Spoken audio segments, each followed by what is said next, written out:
বন্ধ করে যে সরকার ছিল সে যে ঠিকাদার তৈরি করে রেখে দিছে। এখন বর্তমানে বাংলাদেশে তো কোনো সরকার নাই। এখন ডক্টর মোহাম্মদ ইউনূসের এইভাবে তাই এই বইটা না একটু ছায়াতে সুন্দর করে দাও। 17 আগস্টে আমাদেরকে কথা দিয়েছিলেন আমাদের বাংলাদেশের যত সরকারি প্রতিষ্ঠান আছে কারোর চাকরি যাবে না। তো সেক্ষেত্রে আমাদের বিভিন্ন প্রতিষ্ঠানে আমাদের ভাই বোনের চাকরি চলে যাচ্ছে। আমরা খুবই হতাশার মধ্যে দিন কাটাচ্ছি। আমি মাননীয় প্রধান উপদেষ্টা ডক্টর মোহাম্মদ ইউনূসকে বলতে চাই যে স্যার, আপনি যে কথা দিয়েছেন তাকে আপনি ঠিকাদারের কাছে জিম্মি হয়ে গেছেন। আজ কেন আমার এই অসহায় ভাই বোনের চাকরি চলে যাচ্ছে, কেন এই হতাশায় তারা ভুগছে? আর মুক্তা হসপিটাল থেকে আমাদের 206 জন ভাই বোন বের করা হয়েছে। এখন আবার বক্কবতী হসপিটাল থেকে বের করা হচ্ছে কেন? এই জবাব আমরা ডক্টর মোহাম্মদ ইউনূসের কাছে স্যারের কাছেই যাব। কারণ বর্তমান কোনো নির্বাচিত সরকার নাই। আমরা যারা বাংলাদেশের নাগরিক প্রত্যেকটা প্রতিষ্ঠানে আমাদের কাজ করার অধিকার আছে। আমাদেরকে যদি বিদায় করতে হয় তাহলে আমার যে নিয়ম আছে শ্রমিক আইনে সেভাবে আমাকে বিদায় করতে হবে। আমরা বাংলাদেশ আউটসোর্সিং পরিষদের পক্ষ থেকে আমরা এখানে আসছি। আজ আমাদের ভাই বোনরা রাস্তা রাস্তায় কান্নাকাটি করতেছে। 10 মাসের বেতন না দিয়ে কিভাবে একটা প্রতিষ্ঠান থেকে মানুষ বিদায় করে? এটা প্রশ্ন। যে ঠিকাদার কাজ দিবে, শ্রম আইনে উল্লেখ আছে, যে ঠিকাদার কাজ দিবে সেই এখানে আগে জিজ্ঞেস করবে তার এখানে কোনো সমস্যা আছে কিনা, কয়জন লোক চাকরি করে, কার বেতন বাকি আছে, কার কোন অবস্থানে আছে সেটা চাইলে সেইগুলো পরিশোধ করিয়া এবং 3 মাসের অগ্রিম বেতন দিয়ে তাকে নিষেধ করা নিয়ম। আর মগের মুল্লুকের পাইয়া এইভাবে যদি আমাদেরকে দিনের পর দিন একটা প্রতিষ্ঠান থেকে বের করে দেওয়া হয়, আমরা কি রোহিঙ্গা? আমরাও তো মানুষ, আমরাই বাংলাদেশের নাগরিক। এক বাক্যে বলতে চাই, ঠিকাদার যে ভাই আপনারা এখানে ঠিকাদারিত্ব নিছেন, এখানে আমার যে সকল সব ভাই বোনেরা চাকরির জন্য কান্নাকাটি করছে, আপনি যে প্রসেসিং এ বাইরের থেকে বহিরাগত লোক নেবেন আপনি সেই প্রসেসিং এ এদেরকে যোগদান করেন। কিন্তু আপনি যদি মনে করেন যে এটা একটা ট্রেনিং সেন্টার, সরকারি প্রতিষ্ঠান মেডিকেল হচ্ছে একটা ট্রেনিং সেন্টার, এখানে আমরা যারা প্রথম জয়েন করি আমরা কিছুই জানি না। আমাদেরকে কিন্তু সরকার বসায় বসায় হিসেবে বেতন দেয়। কাজ আমরা সঠিক মতো করি, শিখি, তারপরে মনে হয় যে না এখন আমি স্যাটিসফাই, আমি এই কাজটা করছি, এখন এই বেতনটা আমার জন্য সঠিক আছে। এখানে যখন নাকি 6 মাস 1 বছর পরে পরে নির্ধার হয় তখন লোক বাতিল করা হয়। কেন রে ভাই, কেন? এখানে কি আমি চাকরি করার মতন যোগ্য আমি নই? আজ আমার ভাই বোনরা এভাবে হতাশার ভিতরে ঢুকানো হচ্ছে, দিনের পর দিন তাকে লাঞ্ছিত করা হচ্ছে কেন? এই জবাব যদি নাকি ঠিকাদার আমাদের সাথে এসে কথা না বলে তাহলে আমরা সারা বাংলাদেশ আউটসোর্সিংকে ডেকে আবারও শ্রম ভবন গ্রহণ করবো। কারণ আমি শ্রমিক, শ্রম ভবন আমার জন্য খোলা। আমি ওখানে যাই আবার ঠিকাদার বিরোধী আন্দোলন করবো, হয়তো এবার মারবো নয়তো বাঁচবো। ডিসিশন একটাই, এই বাংলাদেশে আর এই দাসত্ব আর এই ঠিকাদার আর সহ্য করার মতো না। দিনের পর দিন এভাবে আমার ভাই বোনের চাকরি জায়গায় জায়গায় চলে যাচ্ছে। কারণ কি? সরকার কি লক্ষ লক্ষ টাকা দিয়ে একটা প্রতিষ্ঠান বানাইছে ঠিকাদারের এই বিজনেস করার জন্য? আমরা কি পণ্য বাজারে বিক্রি হয়?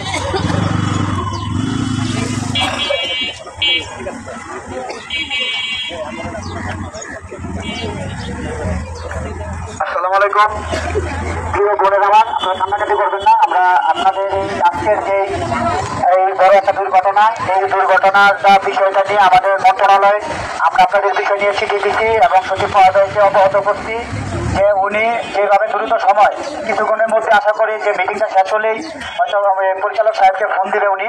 তো আমরা আপনাদেরকে বা ঠিকাদার ভাইদের উদ্দেশ্য করে বলতে চাই, আপনারা জানেন যে বাংলাদেশের যে আউটসোর্সিং এর সংখ্যা কিন্তু 6 লাখ।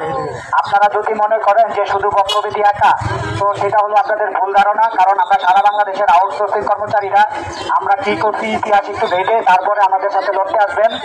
আর হচ্ছে আমরা চাই না আপনাদের একটা মানে যে ঠিকাদারি যে লাইসেন্সটা সেই লাইসেন্সটা বাদ হয়ে যাক। কারণ আমাদের যে শ্রম সচিব সাহেব উনি বলেছেন যদি আমাদেরকে কোনো বিনা কারণে কোনো প্রতিষ্ঠান থেকে চাকরিচ্যুত করা হয় অথবা যদি কোনো ধরনের ঘুষ লেনদেন করা হয় বা চাওয়া হয় তাহলে ওই ঠিকাদারি লাইসেন্স বাদ হয়ে যাবে। তো সেই সুবাদে আমরা গত ঈদের পরে আমরা যে আন্দোলন করি সেই আন্দোলন থেকে তার এই আশা ভরসা নিয়ে আমরা কিন্তু সবাই ঘরে ফিরেছি। এবং আজকে যদি আপনাদের উচিত আছে আবার যদি আমাদের কি আলাদা লোক?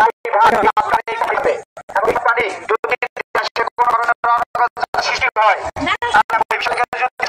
তাহলে আমরা করতে হবে। আমরা আউটসোর্সিং এখানে অলরেডি 4টা প্রতিষ্ঠানে এখানে যুক্ত হয়েছি, আরো কিছুক্ষণ পর আমরা আরো যুক্ত হব। যদি আমাদের দাবিগুলো মানা হয়, আমাদের এই বন্ধুদেরকে যদি চাকরিতে পুনরায় বহাল করা হয়, আমাদের কোনো আপত্তি নাই। কারণ ওনারা দীর্ঘ 7, 8, 9, 10 বছর ধরে তারা চাকরি করতেছে এবং অনেকে 20 বছর চাকরিতে আছে, কিন্তু সবাই এখানে দক্ষ মানুষ।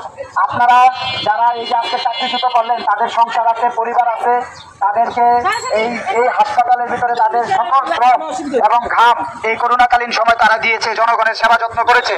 কিন্তু আজকে যদি তাদের চাকরি না থাকে, তাদের প্রতি অন্যায় করা হবে।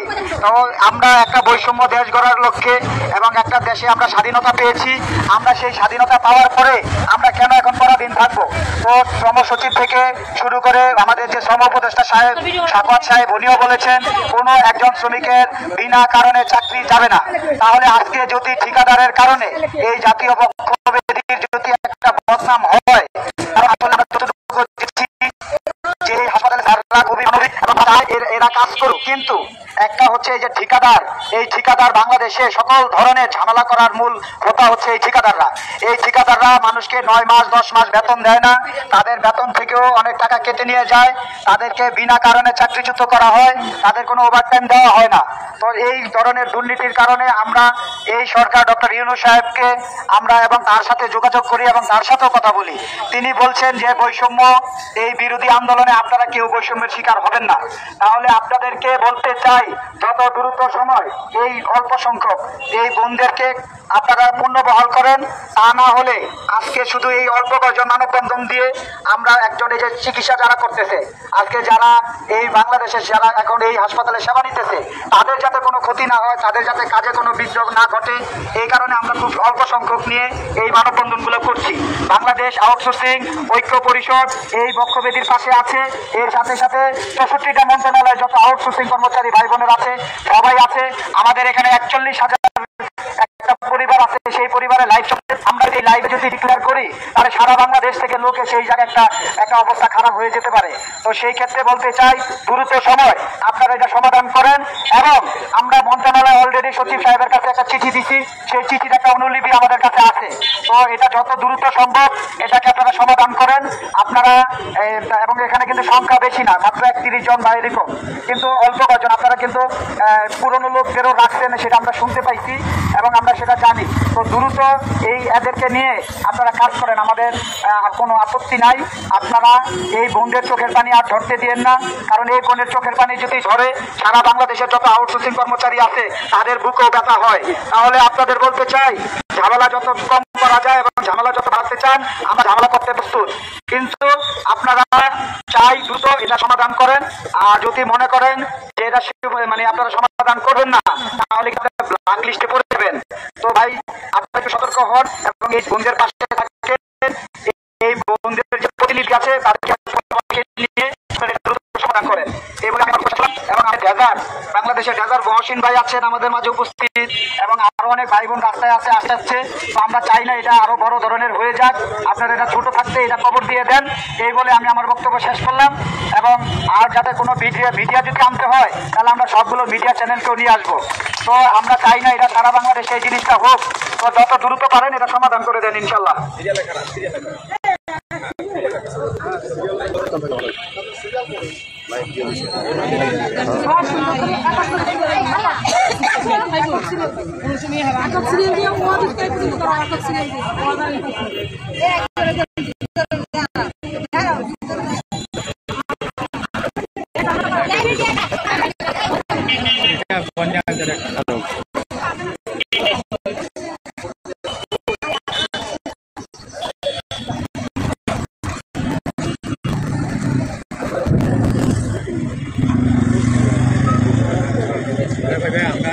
কোনো গ্যাঞ্জাম করতে হয় না, আমরা কোনো ঝামেলা না, সমস্যা না। এখানের মানুষ, আমরা এখানে যে ইয়ের মতো সব মার খামো, পিস ক্লাবে যেমন মার খেয়েছে না, এরকম মার খামো। পিস ক্লাবে আমাদের মারছে না, এরকম মার খামো, সমস্যা নেই।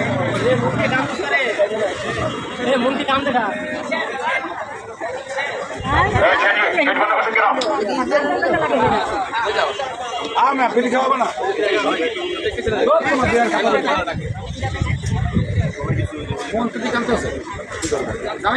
হ্যাঁ কি আছে চাকরি লাগবে চাকরি ফেরত দিতে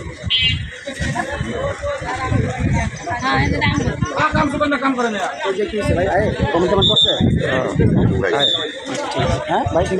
আপনি করা কথা এবং আপনার মতো 2-4-5টা লোক থাকলে রাগায় যেতে পারে এই মহিলার কান্নাটা উড়াই দিবে না হইলে আমরা প্রয়োজনে আবার সংরক্ষণ ঘেরাও করুন সবার ডাইকা লই আমু আমরা ওই সচিবের কাছে বলছি সচিব স্যার আমাদের দাবি সচিব স্যার বলছেন না মানলে ব্ল্যাক আমাদের দাবি বকেয়া বেতন দিতে হবে আমাদের চাকরি ফেরত চাই দিতে হবে আমাদের দাবি আমার চাকরি নাই কেন জবাব চাই জবাব চাই আমার চাকরি নাই কেন আমার চাকরি থাকবে না কেন জবাব চাই দিতে হবে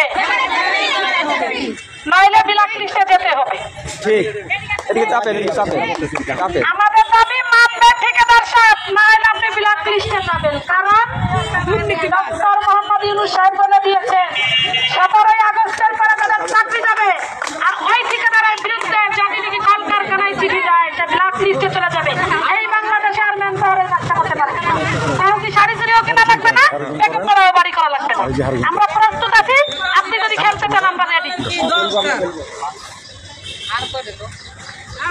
আজ আমার বক্ষব্যাধি কানবে কালকে ঢাকা মেডিকেল কানবে আগে মুক্তা হসপিটাল কানছে কে বাংলাদেশে কি আপনারা একটা ভুক্তাস নিয়ে খারাইছেন যে আমাকে খালি কান্দাবেন ভয়টা খাবে না কান্দি থাকবো আমরা কি মানুষ না না আমরা বাংলাদেশের নাগরিক আমরা একজন স্বাস্থ্য সেবা কর্মী আমাদের মূল্যায়ন করতে হবে এই বাংলাদেশের সরকারি প্রতিষ্ঠানে কাজ করার অধিকার আমার আছে। আজ কেন আমি এই জায়গা থেকে শূন্য কোথায় নিয়োগ পেয়েছি এখানে কোনো লোক সরকারিভাবে যোগদান করে নাই আমার কাছে করে থাকবে না আজ অনতিবিলম্বে ঠিকাদার সাহেবকে বলতে চাই আপনি অনতিবিলম্বে আমার ভাই বোনের দাবি মেনে নেন না হইলে কিন্তু আমি শ্রম ভবনে যাবো কলকারখানায় যে আপনার নামে কিন্তু পিটিশন দায়ের করা হবে আর সেই পিটিশনে আপনি মামলায় অন্তর্ভুক্ত হয়ে যাবেন আপনি কিন্তু ভয় দেখাবেন না কারণ আমরা আউটসোর্সিং কর্মী কষ্ট করা আমাদের অভ্যাস আপনি যদি এক বছর যদি ঠিকাদারি ব্যবসা বন্ধ করেন আপনার বউ বাচ্চা খাইতে পারবে না আমাদের না খেয়ে অভ্যাস আছে আপনারা 10 মাস ধরে কিন্তু বক্ষব্যাধি বেতন দেন না আমাদের না খেয়ে থেকে অভ্যাস আছে যুদ্ধ করে অভ্যাস আছে আমরা রেডি আছি আপনাদের সাথে যুদ্ধ করার জন্য দাবি মেনে নেন না যদি নেন তাহলে বলে যান সামনে এসে আমাদের দাবি মানবেন না তাহলে আমরা অবশ্যই আমাদের জায়গা মতো পৌঁছে